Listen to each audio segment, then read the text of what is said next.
I'm with Ian Pattison, who is the playwright who has written Divided for us, which is the second play of the season, and it's about the Glasgow psychiatrist R.D. Laing, who was a very influential figure in psychiatry and indeed in popular culture in the 70s. Yeah, in the 70s. I first became aware of R.D. Laing's work when I was at night school in Streatham. Mm-hmm. The Glasgow teacher gave us each this little piece of work to read, and it turned out to be one of R.D. Laing's knots,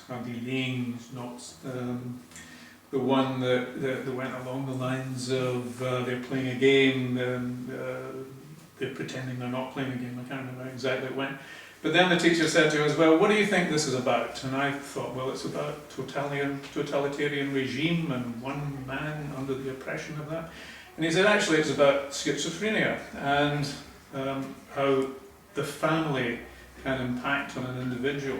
And I thought that was the first time I realised that the family is a political construct. So it's quite an eye-opener.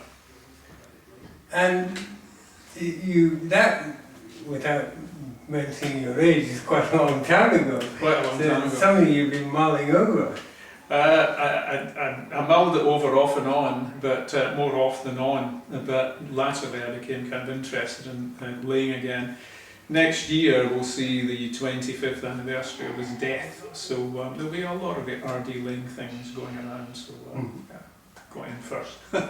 What is it that particularly, I won't say attracts you to the man, but made you want to write about him? I like flawed characters. I like flawed, charismatic characters. And I think in Laing's case, and in many flawed characters' cases, it's the gap between what they say and what they do lies the story and the drama.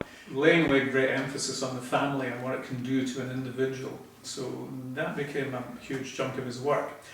But then his own way of dealing with his own family, his own first family in particular, may have left in some eyes something to be desired. So it was in the gap between those two that I thought there was a play.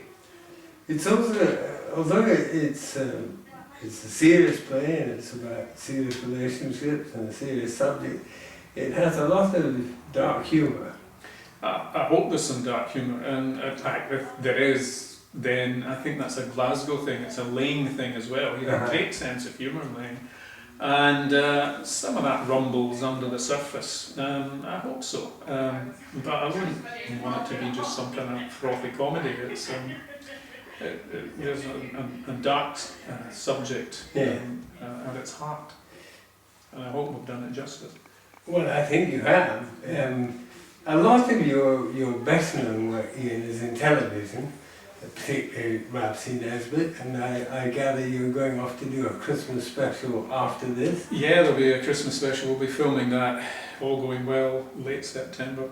And there must be a very considerable contrast between working for a network television show like that and working for a pub theatre. Well, I think, to use shorthand, television is money but no rehearsal time. Theatre is no money but good rehearsal time. So in terms of satisfaction, I think theatre does it for me. Because it's immediate. You know, there's an audience sitting there, they either like it or they don't. Mm-hmm. Television, your work can go out before millions of people, but you can sit there in your living room and feel totally empty at the end of it because it's all out there. It's not real.